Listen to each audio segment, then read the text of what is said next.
Avokat, ditën e djeshme Kuvendi i Shqipërisë miratoi ligjin për barazinë gjinore. Çfarë do thotë kjo për shqiptarën? Njerëz na kanë thënë çfarë nën kuptojnë me këtë fjalën barazi gjinore. Si zbërthejnë në aspektin biologjik këtë. Biologjikisht, çfarë do thotë barazi gjinore? Se natyra ka bërë dy gjini, gjinin femërore, gjinin mashkullore, si tek njerëzit dhe tek kafshët. Tani, këta që bëjnë ligj për barazinë gjinore, që duan të thonë me këtë? Ku do zbatohet ky ligj? Ku gjen zbatim? Në cilat janë fushat e zbatimit të këtij ligji që kanë miratuar dje parlamentarët tanë? S'na kanë thënë. Populli nuk e di. Nëse bëhet fjalë për të drejtat e LGBT-qve, atëherë këtu jemi përballë tyre. Atëherë këta nuk janë ligjvënës shqiptar, këta janë sa marioneta të vendosur atje të komanduar sa kukulla, nga ato të teatrit kukullave, që dikush i komandon me ato fijet nga lart nga tavani, dhe bëjnë atë që u thonë, po shqiptarë nuk mund të jenë këta.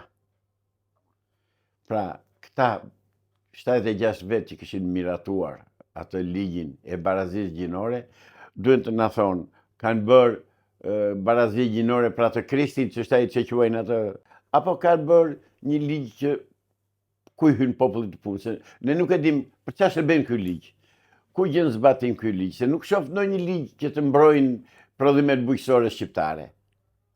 Nuk shoh ndonjë ligj që të mbrojnë të drejtat e qytetarëve shqiptar. Nuk shoh ndonjë ligj që të mbrojnë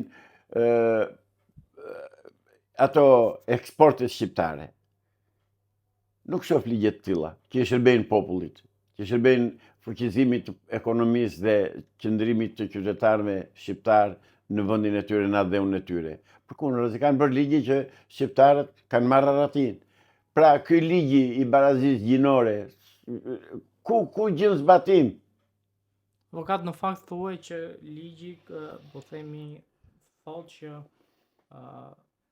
ti mund ta vetquesh veten ashtu siç e ndjen. Pra, mund të mos jesh mashkull, mund të jesh mashkull nga natyra, po mund të thuash jam femër. Dhe ty të njihet kjo. Që kënaqë. Seriozisht e ke kështu thonë? Këtë përmbajtje ka ligji? Ligji i hap shtrat, është shtrat për këtë përmbajtje. Pra, në një të ardhmen ti mund deklarosh çfarë të duash. Po çdo njeri e komandon veten, por kjo s'ka nevojë të bëhet me ligj. Duan që të bëhen LGBTQ, të vënë burrat me burra, t'ja hipin njëri tjetrit, se këtu ka ardhur puna, ky ligj këtë ka. Atëherë gratë të bën lesbike me njëra tjetrën dhe objektivi final është viti 2030 reduktimi i popullsisë. Ky është objektivi final i këtij ligji.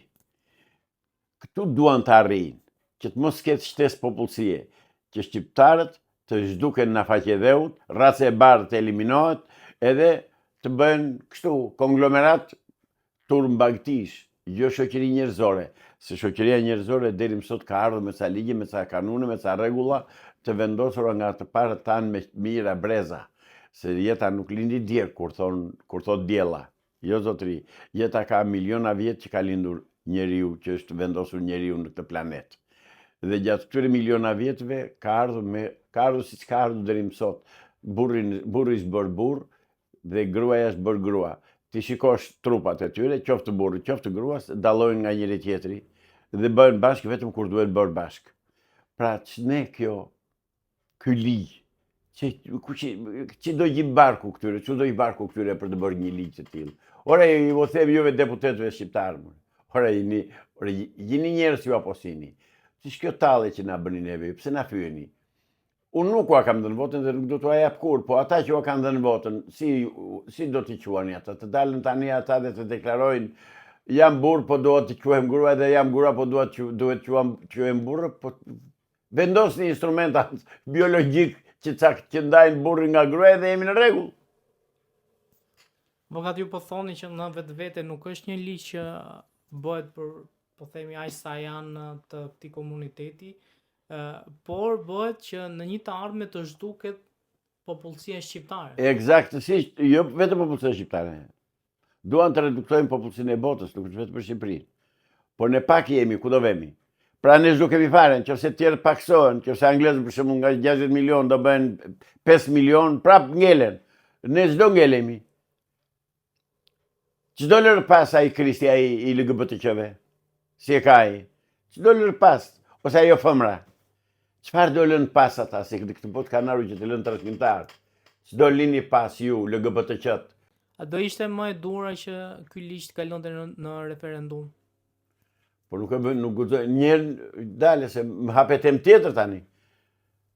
Kush ta ka dhënë drejtën të bësh referendum? Pa shikoj ligjin e ke ndaluar të bësh referendumin në Shqipëri.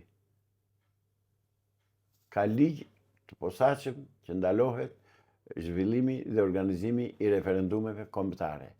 Nuk e bën dot dhe të duash ta bësh.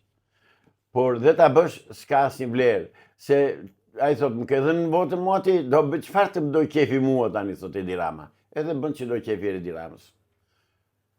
Shqiptarët nuk kundërshtojnë, shqiptarët nuk ngrihen, shqiptarët janë në gjumë, siç e kemi thënë herë, gjithmonë e kemi thënë që janë në gjumë, dhe praktikisht janë në gjumë. Ja shikoj kampanet janë plot. Në vend që sot duhet të zgjedhë Tirana nga miratimi i atij ligji antinjerëzor, antibiologjik. I ka të tëra kundërshtit ai ligj.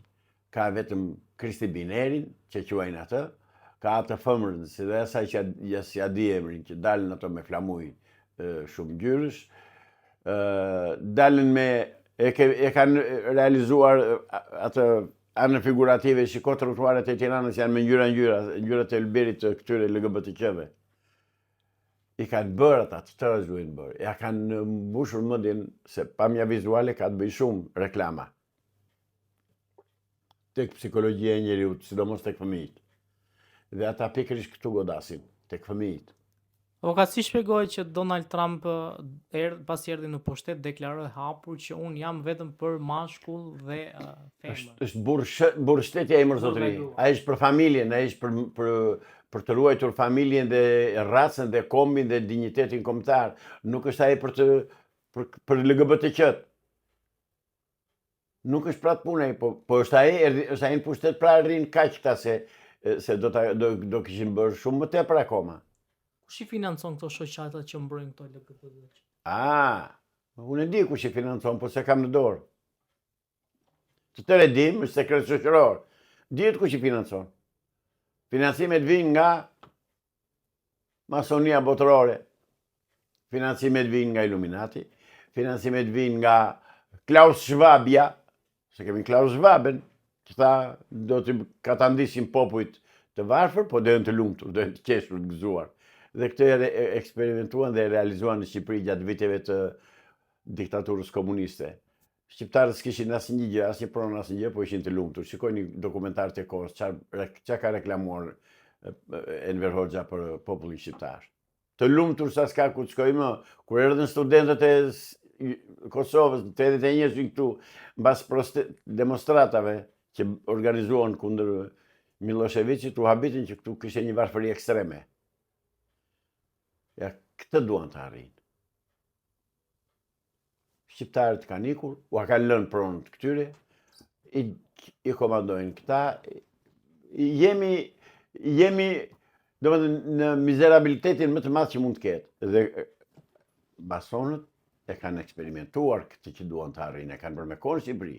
Ne jemi popull kavje, unë mos gaboj dhe ju, po kam thënë në një interes tjetër që ne jemi kavje eksperimentale për Illuminatin dhe për drejtimin e ardhshëm të botës.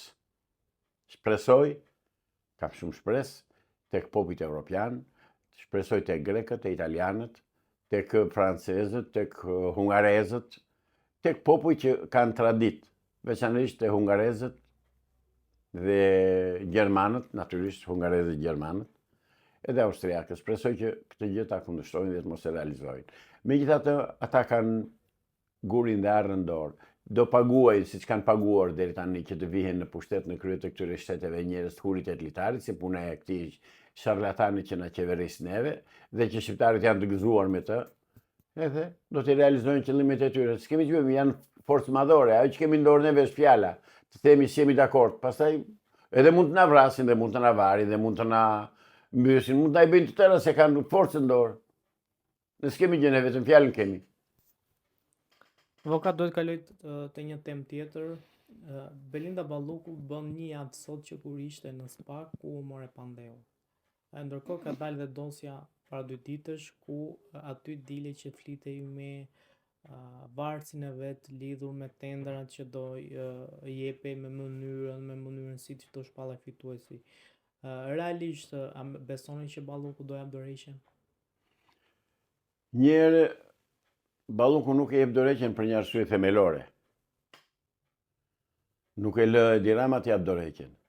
Ata janë lidhur me njëri tjetrin si mishi me thojnë dhe nuk mund të ndahen, se pa mundur, se kanë aferat dhe krimet dhe hajdutllëqet vjedhet i kanë përbashkë. Kështu që atë e mban Edi Rama në pushtet. Ajo do kishte dashur të ikte me kohë. Por nuk mund të iki. Nuk mund të iki se do marrë dhe këtë me vete.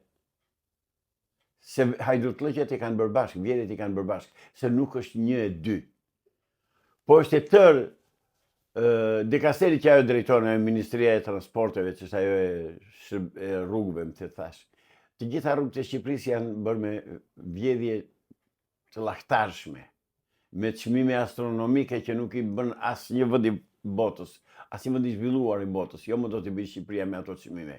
Po këtu s'do kërkon njeri llogari se pse s'u kërkon llogari njeri? Sepse evropianët që do t'i kontrollojnë këto gjëra dhe do ta shikojnë atë veprimtarinë e qeverisë shqiptare, ata i marrin vetë ato lek. Aty u shkojnë në xhep të tyre.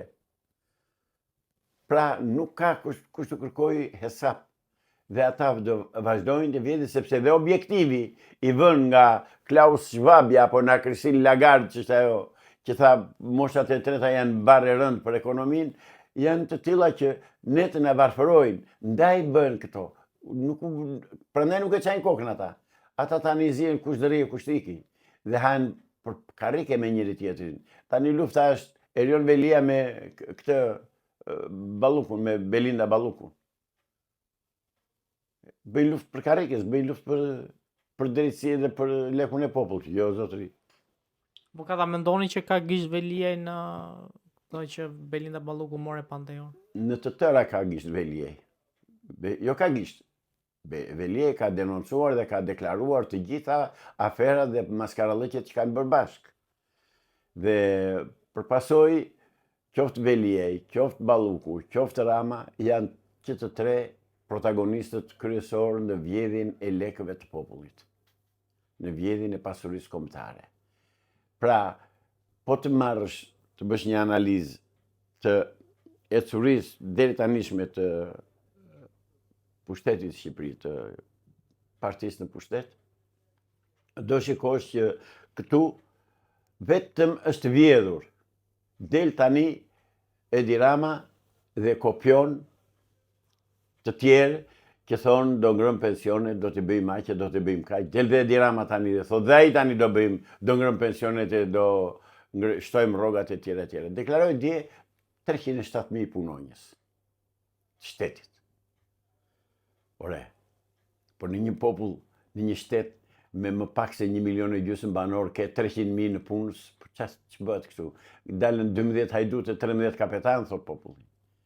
Dhe ata ky ka njerëz që u merr votat se i paguar, i blen. Blen votat e atyre njerëzve, i merr në punë, i mban në punë dhe u jep rroga për të votuar. Se 307.000, minimumi me nga 2 veta në familje, i thonë gati 800.000 banor. 800.000 vetë që votojnë vetëm, që votojnë për këtë partinë e Edi Ramës, për këtë grupin e banditëve dhe të hajdutëve që quhen socialistë. Avokat, në dosjen që u publikua ishte edhe një deputet i Partisë Demokratike që 3 muaj më përpara akuzonte Belinda Ballukun për tunelin, ndërsa 3 muaj më pas Belinda Balluku i thoshte është qytetari i mirë, është njeri i mirë. Paraja të mbyll gojën, se thjesht fare. Pastaj kur thuaj Partisë Demokratike, gjithnjë ju nuk shpëtoni dot nga sindromi i pozit-opozit. Zotëri, nuk ka opozit në Shqipëri, janë bashkë, është një parti, është parti e punës. Dhe janë ata që e kanë gjithë ekonominë e shtetit në dorë, janë ata që kanë votat tuaja në dorë, janë ata që kanë mendjet tuaja në dorë, janë ata që ju ushqejnë ditë për ditë me gënjeshtra siç e kanë pasur zakon që kur pushtuan Shqipërinë në 29 nëntor të 1944-s, edhe sot e kësaj dite. E kanë pushtuar Shqipërinë ata dhe bëjnë ata si u do qefi. Shqipëria lëngon, Shqipëria se është si ai lisi i rrëzum për dhejë, thot Ndre Mjeda. Ashtu është. Dhe këta tani në vënë që japin dorë i vënë shkelmin. Derisa ta vdesin fare. Do është dukemi dhe ne që jemi aktualisht që jetojmë sot, edhe s'ka më Shqipëri. Humbet historia Shqipërisë, humbet kombi shqiptar, humbet shteti shqiptar. Vetëm në u bëft në një mrekulli, në një gjë jashtëzakonshme, ose në një faktor jashtëm që ti ngrënë shqiptarët të thonë çoni more të mirë nga gjumi, çoni more, se po vdisni, po harxhoni, po harroni historinë dhe të kaluarën e kombit tuaj. Kjo gjë s'është bërë akoma, inshallah bëhet. Avokat, çfarë prisni të ndodh tani me qeverinë Rama? A prisni që të bie si qeveri? Jo, nuk do bjerë, jo. Nuk do bjerë, kush do të arzoj? Dhe kush do të marrë? Se dhe të bjerë ky, do vi i vllai, një lloj si ky, jo i vllai biologjik. Komunisti tjetër. Janë një lloj këta, cili do që të vinë pushtet Shqipëri, këtë do bëjnë, nëse këta nuk përmbyshen si klasë politike. Kështu që ne s'kemi gjën Terezin në këtë pikë. Avokat Rama deklaroi që do ketë rritje të pensioneve dhe do jap shpërblim për pensionistët për vitin e ri. Mashtrimi i radhës, gënjeshtra e radhës, pabesia e radhës, që ka penguar Edi Ramën që t'i bëj këto deri më sot, se ka 13 vjet në pushtet. Pse tallet? Tallet në shqiptarët ai. E i lumt ka gjetur kokë, nuk ka vënë festën. Ore është bërë qesharak tani, s'është më për të marrë inat ai. Nuk është më për ta urryer. Jo, e ke shumë mirë shoku Edi. Partia ashtu të ka mësuar, që këtij popullit t'i vësh qelmin në fyt, që këtij popullit t'u vësh takse dhe për ajrin që marrin dhe për gazin karbonik që nxjerrin nëpërmjet respiracionit. Ashtu do bësh tani vllajt. Mirë e ke. Bjeru se ty duan, ty të meritojnë. Në plejt tanë thoshin, kur Zoti do që ta dënoj një popull gjunaqtar, i vën në krye të tij njerëz të hurit e të litarit. E ke marrë Zotri, të kanë vënë. Ti je tamam burri hurit e litarit. Këtë meritojnë shqiptarët. Miru a bën, pak e kanë. Avokat, kur Velia ishte në gjykatën kushtetuese, doli një foto e Katria Zbiut që e krahasuan me Erion Veliajn. Ndërkohë kemi dhe Belinda Ballukun, e cila është mbesa e Beqir Ballukut. Dhe a shikon ngjashmëri që po përsëritet historia? Jo, është po një ta parti dhe unë shikoj atë ngjashmëri, jo ngjashmërinë, po atë kërcënimin tjetër që i bëri pas dje në media, që i thot mos bën gabimin e gjyshit, i thot Edi Rama Belinda Ballukut. Po gjyshin e Belindës e dënoi hodhi firmën Spiro Koleka që daju ai i Edi Ramës. Pra janë po ata. Dhe i thot, ajo fjalë që i ka thënë dje Belindës, ai mos bën gabimin e gjyshit, i ka thënë po fole shumë, ose po fole, do pësosh fatin e Beqirit. Këto janë fjalë, nuk është e thënë me kod, është e thënë pastër fare. Do pësosh fatin e gjyshit. Prandaj tha mos bën gabimin e gjyshit. Pra, po bëre gabimin e gjyshit, do kesh edhe pasojën e gabimit që pati që bëri gjyshi, edhe ti atë pasojë do kesh. Pra e njoftoi, i dha urdhër, i tha mos fol, dhe Belinda nuk do flasi. Dhe mund që nuk do flasi, se po të flasi, do vend të tërë brenda. Do hynë në loj Gonzatot me shok, ambasadorët e Evropës, do hynë në loj ambasadorët e partnerëve tanë perëndimor, pa përjashtim, kudo që janë, edhe do të thonë tani qepeni se këtë punë e dim ne, do t'i vëm ne kapak, do t'i vëm kapak. Edhe shqiptarët do rrinë aty ku janë. Në Miserabël, do ikin, jo aty ku janë, se do ikin, pjesa e aftë për punë do ikin. Rrezik se dhe ju, që jeni në moshë të re, për një vit, për dy, do t'u detyrojnë t'ikni. Ky është rreziku që vjen për popullin shqiptar. Avokat, e patë intervistën e Altin Dumanit të Radio Televizionit Publik Shqiptar. Çfarë ju bëri përshtypje te kjo intervistë? E pare punës nuk e kam parë fare sepse nuk kam interes më të shoh televizionet shqiptare. Për mua s'kan më interes, të njëjtin gjë po thonë. E merr njëri t'ja pason tjetrit, që në fund fare nuk ngelet asnjë. Altin Dumani s'ka pse të vej të flasë në televizion. S'ka pse të vej të jap llogari për punën e tij. Altin Dumani flet me letra dhe me fakte. Në i ka ti ekzekutoj. Nëse si ka të rrit më fort, ta ngrohat karrikin dhe para aq kohë sa do ta lën atje, edhe të shikoj punën e tij. Unë Altin Dumanin e shoh një në punës shteti, i cili duhet të kryej detyrën për të cilën paguhet. Kaq e thjeshtë është. Kaq e thjeshtë është. Nuk është Altin Dumani shpata e Demokleu që do vras, ose giotina. Jo. Altin Dumani është një prokuror, si gjithë prokurorët e tjerë, vuna atje me besimin që do bëj punën e tij, do ndjek krimin, do ndjek kriminalët, do ndjek krimet në ekonomi, në jetën e përditshme, kaq. Po e bëri mirë, se bëri do iki. Pra nuk e quaj atë intervistën e Altin Dumanit unë sikur foli Altin Dumani dhe u bë nami, asnjë gjë s'ka ndodhur. Zero se s'ka folur fare, ja shikoj jehonën e tij. Po ka faleminderuar shumë për intervistën. Të lutem.